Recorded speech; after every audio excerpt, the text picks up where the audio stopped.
आदाब दोस्तों, आप सभी का फिर से एक बार खैर मकदम है और मैं हूं सैयद मिराज। आपका पसंदीदा प्रोग्राम एक मुलाकात लेकर फिर से एक बार हाजिर हूं। रफ़ी साहब, आपका खैर मकदम है हमारे प्रोग्राम एक मुलाकात में।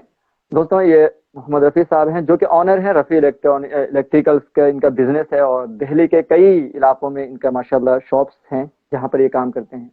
तो सर, आपका बहुत शुक्रिया कि आपने हमारे लिए वक्त निकाला। आपका ही बहुत बहुत शुक्रिया कि आपने मुझे इस काम के लिए मौका दिया, इस लायक समझा आपने। और क्या हाँ जी, जी बहुत जी शुक्रिया। बहुत और सबसे पहले तो मैं आपसे पूछना चाहूंगी कि आपने तालीम कहाँ से ली और कहाँ से आपका ताल्लुक है? अगर जमीन से जुड़ी बात करें तो आप कहाँ से अपना ताल्लुक आपका है, ये बताएं हमारे व्यूअर्स को। मैं तो पीछे से बिहार से बिलोंग करता हूँ। दरभंगा डिस्ट्रिक्ट है, जी वहाँ जी एक छोटा सा गांव है जाले गर्री, वहीं से मैं जी बिलोंग जी करता हूँ सर। और जी। और वहां से आपने हमने कितनी 10वीं 12वीं क्वालिफिकेशन हासिल की? जी, 10वीं। 12वीं सर, तक की। आपको क्या लगता है 10वीं 12वीं। कि जी सर, आपको क्या लगता है कि बिजनेस के लिए तालीम हासिल करना बहुत अहम है या मेहनत पर ज्यादा फोकस इंसान को करना चाहिए? क्या लगता है आपको? नहीं, तालीम तो अहम है, इसमें कोई दो राय नहीं, बिना अहम तालीम है। का कुछ नहीं हो सकता। अहम है। बाकी बहुत ज्यादा हायर एजुकेशन ना हो, लेकिन फिर भी 10वीं 12वीं तक की एजुकेशन होना अनिवार्य है। अनिवार्य है। जी अनिवार्य है। जी सर, पूछे। जी। रफ़ी साहब, मेरा सवाल ये है कि आप दरभंगा जिले, जैसा कि आपने बताया, आप जाले से के पास से आपका ताल्लुक है, तो एक छोटे से जी। गांव से निकलकर दिल्ली शहर आना और फिर अपने बिजनेस स्टार्ट करना, तो इसका ख्याल कैसे आया कि कितना आपको कुछ बिजनेस मुश्किल। करना है? कितनी कितनी मुश्किलात आपको दरपेश आई? नहीं, ऐसी कोई बात नहीं है। इंसान जब कोशिश करता है तो अल्लाह की तरफ से तौफीक भी होता है, काम भी होता है और हो भी रहा है, ऐसी बात नहीं।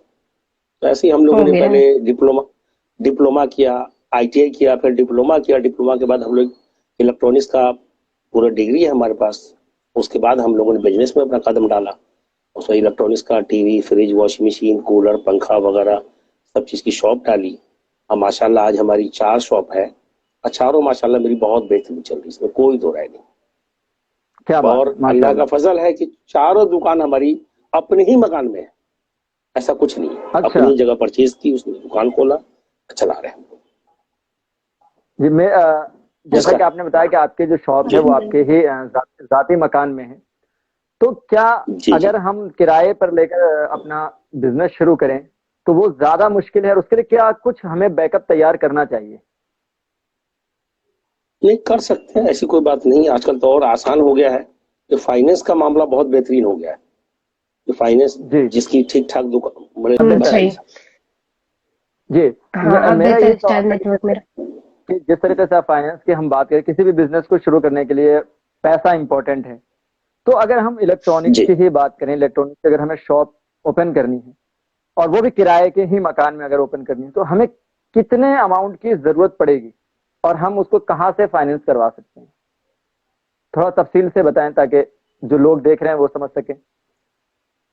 उनके लिए आसानी हो। किसी किसी जी। अपने आदमी के पास जाके पहले उनको 10 महीना 6 महीने का ट्रेनिंग जरूर लेना चाहिए। मैं जरूर राय दूंगा ऐसी बिल्कुल कि बिल्कुल। ट्रेनिंग लेना चाहिए।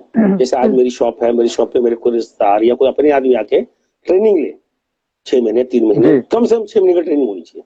उसके बाद इंशाल्लाह वो दुकान बढ़िया जी। चलाएगा। जी। चाहे वो किराए की दुकान हो, कोई बड़ी जी। बात नहीं, चाहे अपनी दुकान हो, लेकिन ट्रेनिंग जरूरी। ट्रेनिंग ट्रेनिंग जरूरी जरूर, है। ट्रेनिंग मस्ट है। जी जी साबिन, आप अपना सवाल रखें। जी। जो इस फील्ड में कदम रखना चाहते हैं, जो इलेक्ट्रॉनिक्स में आना चाहते हैं, उनको आपका क्या सजेशन है कि किन बातों का उनको ख्याल रखना चाहिए इसमें कदम रखने से पहले? कितना वो अपने आप को मजबूत करके चले कि इतनी लागत आपकी लगेगी ही लगेगी, 4 लाख 5 लाख? क्या इलेक्ट्रॉनिक्स एक बहुत बड़ी फील्ड है, अगर हम देखें तो उसमें मोबाइल भी आ रहा है, कूलर भी आ रहा है, एसी भी आ रहा है, टीवी भी आ रहा है, एलईडी भी आ रहा है, सब चीजें आ रही हैं। तो आपको क्या लगता है कि उसको कितना माल खर्च करना होगा अपनी दुकान को सेटअप करने में? कोई एक अगर जीरो से स्टार्ट कर रहा है तो क्या कहेंगे आप? मैं तो इस पे एक ऐसी राय दूंगा कि एरिया के ऊपर डिपेंड है कि कैसे एरिया में शॉप खोल रहे हैं आप, कैसी खोलनी चाहिए, अच्छा। किस तरीके से चलानी चाहिए। हम्म। ये सब बात फिर ट्रेनिंग वाली हम्म बात जो थी वो मस्ट है। लोगों की पहचान भी होनी चाहिए, हम्म। लोगों से पता भी लगना चाहिए किस तरीके के आदमी को माल देना है, किस तरीके का नहीं देना है। ये सब बात थोड़ी नहीं ट्रेनिंग की देना है, है। एक्सपीरियंस की बात है। जी। अब तो दुकान तो छोटे बड़े इनका अमाउंट से कहना भी है खोली जा सकती है, छोटे बड़े अमाउंट से बिल्कुल। भी खोली जा सकती है। खोली जा सकती है जी। अगर जी, छोटे इनका एक कहने का अमाउंट मतलब है कि अगर लोकल एरिया है तो आपको अमाउंट जो है कम भी लग सकता है, और उसी में आप हाई स्टैंडर्ड एरियाज में खोल रहे हैं तो आपकी अमाउंट जो है बेशक ज्यादा लगेगी। ये ज्यादा ये इनका कहना है। जी, आप बोले सर।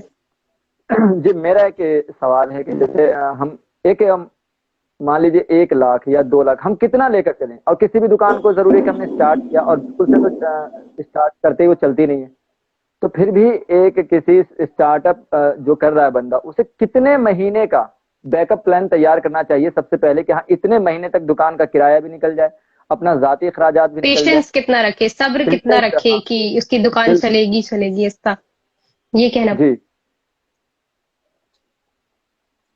कम से कम 10 लाख रुपए के आसपास से बिजनेस होना चाहिए, क्योंकि आजकल बिजनेस में पैसे दस के बिना लाख कुछ तो है नहीं। 10 लाख के आसपास कुछ तो है नहीं, बिल्कुल जिससे भी इस तरीके से करना ये पड़ेगा तो स्थिति है। नई काम चले। कम से कम 10 लाख किसी भी इस बिजनेस को शुरू जी करने के लिए जी चाहिए।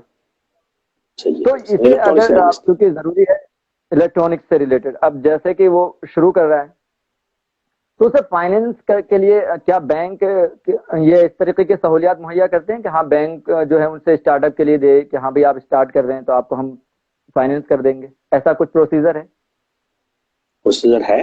अगर आप जैसे कोई बड़ा बिजनेस करने जा रहे हैं तो उसके लिए एक जीएसटी नंबर है भारत सरकार का, वो लेना पड़ता है। और लेने के बाद आपको एक करंट अकाउंट होता है उनका, जिसके अंदर लमसम 50 लाख 1 करोड़ का बिजनेस कर सकते हैं साल का। अच्छा। साल का बिजनेस हाँ। कर सकते हैं, तो इस तरीका होता है। उस हम लोगों के पास होता है। पहले सेल टैक्स नंबर था, इससे पहले जीएसटी नंबर था, आज जीएसटी नंबर है। जीएसटी नंबर जी इम्पोर्टेंट है। जी साहब सर, तो मेरा एक सवाल था कि जैसे कि आपके 30 साल पुरानी दुकान है आपकी, जैसा मैं मानती हूँ कि हाँ तकरीबन बिल्कुल 30 साल आपकी जी दुकान को हो गए हैं, बिल्कुल तो एक जी। एक एक ऐसा जिसकी आप, जो लोग जो है रेंट पे चला रहे हैं दुकान, और एक जिसका अपना जाती मकान है, कितना फर्क लगता है कि लोग किस पे ज्यादा ट्रस्ट कर रहे हैं? ऐसा कुछ इशू आता है, ट्रस्ट इशू, कि फाइनेंस नहीं होती उनकी दुकान में, और जो है लोग जो है फाइनेंस नहीं देते उनको, ऐसा कुछ है इशू इसके, इस फील्ड में? नहीं, पहले ऐसा था, अब ऐसा नहीं है।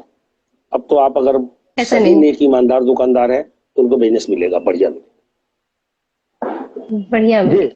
अच्छा सर, जी ऐसा भी माना जी जाता सर। है कि जो लोग इलेक्ट्रॉनिक से जुड़े हुए हैं उनकी चेन अच्छी होनी चाहिए, कि उनके ताल्लुकात जो है लोगों से अच्छे होने चाहिए, तभी जो है आप एक बिजनेस स्टार्टअप कर सकते हैं। आपकी जबान की वैल्यू होती है। ये बातें आपको कहाँ तक सच लगती है कि आपकी जबान की वैल्यू है, आपको अपनी जबान पे टिके रहना है, इस जबान पे काम करना है? तो इससे आप क्या कहेंगे कि ऐसा है वाकई? बिल्कुल है। हमारी लाइन में पैसों वालों की कोई कमी नहीं है, माशाल्लाह। सारे एडवांस हैं, सारे पैसे वाले लोग हैं, अच्छे अच्छे बिजनेसमैन हैं। उनको एक नेक ईमानदार आदमी की जरूरत है, जहां उनका पैसा सेफ हो, वो फौरन उधार देने के लिए तैयार रहते हैं। और आदमी ईमानदार होना चाहिए, जबान की आदमी पाबंदी ईमानदार। होनी ये चाहिए। एक प्लस पॉइंट इन्होंने बताया ये कि प्लस आदमी ईमानदार होना चाहिए। ये बहुत प्लस पॉइंट है कि आप जो है आराम से फिर अपना जो है बिजनेस चला सकते हैं। जी सर, आपका कोई जी सवाल? बिल्कुल बिल्कुल। मेरा सवाल यह है कि जिस तरीके से हमने बिजनेस स्टार्ट कर दिया, अब जैसा कि आपने बोला ट्रेनिंग जरूरी है, वो ऑब्वियसली बात है कि वो ट्रेनिंग ले तभी उसे पता चलेगा कहाँ से सामान लाना है और कैसे तरीके से उसे फिर बेचना है। लेकिन अगर कोई नया बंदा अचानक से वो ट्रेनिंग ना ले, उसके पास इतना अमाउंट है कि वो शुरू कर सकता है बिजनेस, तो उसको क्या इसके लिए कोई बहुत बड़ी मार्केट है कि हाँ वहां जाकर वो सारे सामान उसे एक ही जगह अवेलेबल हो जाते हैं, या ये जो कंपनियां हैं सैमसंग एलजी इनसे राब्ता करना पड़ेगा? अच्छा, ये कह रहे हैं कि इनसे इनको कंपनी से ताल्लुक रखना पड़ेगा, एलजी सैमसंग डायरेक्ट? इनके लिए कंपनियों ने चैन बनाई हुई है। डायरेक्ट तो उन्हीं डीलरों को देंगे ये लोग, डायरेक्ट डीलर। जैसे कोई एक्सपीरियंस होल्डर, जैसे हम लोग 1990 में दुकान खोली, उसके बाद जैसे हम लोग जुड़े जी तो हमसे वीडियोकॉन जुड़ी, एलजी जुड़े, सैमसंग जुड़े। उस वक्त कंपनी के एम्प्लॉय आकर के जोड़ते हैं कंपनी से, अगर वो आदमी का स्टैंडर्ड होता है ठीक तो। अगर यहीं पे आदमी का तो स्टैंडर्ड ठीक उनकी नहीं होता इमेज अगर तो ठीक होती कंपनी, है हाँ इमेज ठीक होती है तो। इमेज ठीक नहीं होती है तो तो नहीं हो पाता इस बात। जी, यही कहूंगा, जी। इमेज ठीक होने पे सब कुछ होता है। अच्छा सर, ये तो रही आपकी जो है दुकान से मुतालिक बातें। तो अब मैं आपसे एक छोटी सी बात पूछना चाहूंगी कि अगर कोई आपके पास आता है हमारे चैनल से, हमारे से मुतालिक कोई टीवी लेने आता है या कुछ एलसीडी, तो क्या कुछ उसको बेनिफिट मिलने वाला है? क्या कुछ आप बेनिफिट उनको देंगे हमारी तरफ से? कैसे वो अब ये कंफर्टेबल तो महसूस करें? आपकी आप दुकान लोगों में ऐसी क्या कितनी खासियत है कि बाकी आप हम्म नहीं, अब मैंने इतने दिनों बिजनेस करने के बाद अंदाजा लगाया है कि नेक ईमानदार दुकानदार को एक रॉयल्टी के रूप में पैसा मिलता है। जैसे कंपनी वाले, अच्छा। मार्केट वाले सपोर्ट करते हैं। अगर मार्केट में कोई सस्ता माल है तो सपोर्ट करेंगे, सर आप इतना % लेस करके मेरा माल ले लो। हमें सपोर्टर बनाते हैं, अपना पार्टनर बनाते हैं वो लोग, ईमानदारी की वजह से। उन चीजों का फायदा आप लोगों को भी मैं दे सकता हूँ। जी, ये तो हमारे आप इससे मुतालिक बातें रही, बिजनेस से मुतालिक बातें रही, आपकी बिजनेस से जुड़ी हुई बातें रही। अब हम आपकी थोड़ी सी जिंदगी के बारे में जानना चाहेंगे कि आपको किसी जैसा आपने बिजनेस की जर्नी पूरी जी है अच्छी तरीके से, कि आपको किसी बात का कभी जिंदगी में मलाल रहा है या कभी आपको रिग्रेट हुआ है किसी चीज को लेकर कि शायद ये ना होता तो मैं और बेहतर होता, शायद ये चीजें मेरी जिंदगी में दरपेश ना आती तो मैं इससे ज्यादा उभर सकता था, इससे ज्यादा निखर सकता था, इससे ज्यादा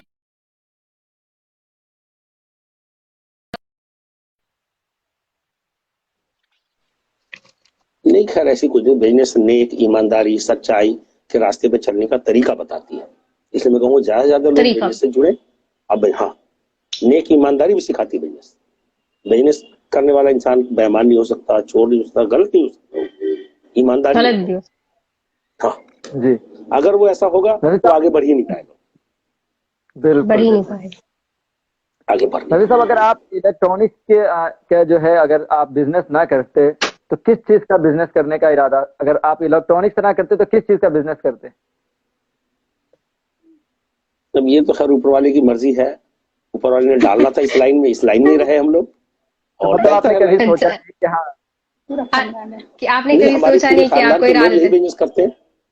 हमारा भतीजा अच्छा, काम करता है, मेरे इनका भाई काम खानदानी करते हैं, बिजनेस है। मेरे साले काम जी करते हमने हैं, मेरे भतीजे सारे जी काम हम करते हैं। जब हम आपके डिटेल्स पढ़ रहे थे तो हमने उसमें देखा कई सारी चीजें मेंशन थी कि आपने अपने घर वालों को, कई अपने भतीजे वगैरह दूसरों को भी इस काम को सिखाया और उनको इस लायक भी बनाया, हमने देखा। मेरा एक आखिरी सवाल यह है कि आप चलते चलते हम अपने इख्तिताम पर कि आप जो लोग देख रहे हैं, आपको सुन रहे हैं, उनको क्या सजेशन देना चाहेंगे?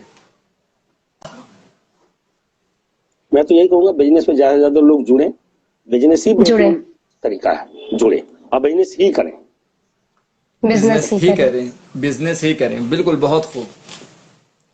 जी साबिन, और कोई सवाल? जी, तो अब आपको जी नहीं, बस बहुत था आज के लिए। बहुत बहुत आपका शुक्रिया, आपके इतने कीमती वक्त के लिए बहुत बहुत शुक्रिया आपका आने के लिए हमारे चैनल पे। और थैंक यू सो मच। दोबारा कभी हमें अगर मौका मिला या किसी ने आपके लिए डीएम किया तो हम जरूर आपको बताएंगे। और इंशाल्लाह। आई होप कि आइंदा भी आप हमें सपोर्ट करते रहेंगे। Thank you so much sir for coming. Thank you, बहुत बहुत शुक्रिया रफी साहब, थैंक बहुत बहुत शुक्रिया। यू। बहुत शुक्रिया सर। आपका ही बहुत बहुत शुक्रिया, बहुत आपने शुक्रिया। अपने चैनल पे बुलाया और बताया, अच्छी बात है। Thank you. जी सर, ओके सर, ख्याल रखें अपना। Thank you. अल्लाह हाफिज। अल्लाह हाफिज। जी दोस्तों, तो ये थे मोहम्मद रफ़ी साहब, जिनका इंटरव्यू हमने आज किया। बहुत ही खुश मिजाज शख्सियत और बहुत ही इनसे इंटरव्यू करके बड़ा अच्छा लगा कि मतलब 30-35 सालों का एक्सपीरियंस लेकर एक शख्स जो है आज भी बड़े मुअद्दबाना गुफ्तगू कर रहा है और बड़े नरम लहजे, बहुत ही सलीस और बहुत नर्म लहजे। आसानी से लहजे। मुझे याद आता है हजरत अली का कौल है कि आप उस पेड़ की मानंद बनिए जिस पर बहुत सारे फल लगे हैं फिर भी वो झुका हुआ है, उसकी तरह ना बने जिस पे कोई फल नहीं और फिर भी अकड़ा खड़ा है।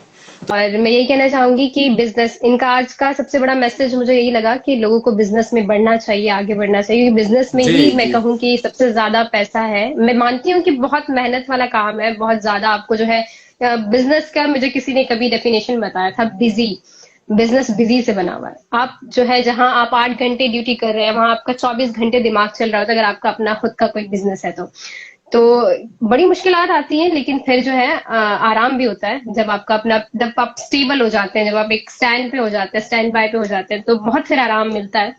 बहुत शुरुआती मेहनत करनी पड़ती है, लेकिन फिर मैं इसके सपोर्ट में हूँ कि लोगों को बिजनेस पे आगे बढ़ना चाहिए। दिल्ली गवर्नमेंट सपोर्ट में आ गई है भाई कि वो लोगों को पैसे दे रही है कि आप जो है बिजनेस स्टार्टअप करें। 10वीं के बच्चों को, 9वीं के बच्चों को, 11वीं के बच्चों को, 12वीं के बच्चों को पैसे देके कह रही है कि आप छोटा मोटा बिजनेस स्टार्टअप करें, ताकि वो लोग रन करना सीखें, बिजनेस में आगे बढ़ना सीखें। क्योंकि जरूरियात को समझा जा रहा है कि हमारी देश क्या चाह रही है, हमारी जनता क्या चाह रही है।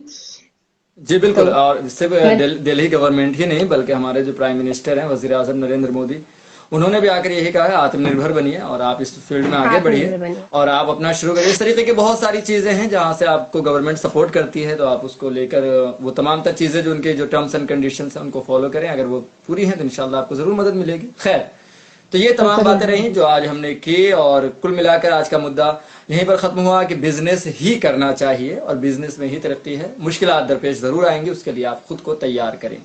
इसी के साथ आज का ये सेशन खत्म करते हैं। उम्मीद है कि आपको आज का हमारा ये एपिसोड पसंद आया होगा हम दोनों के साथ। तब तक के लिए अल्लाह हाफिज।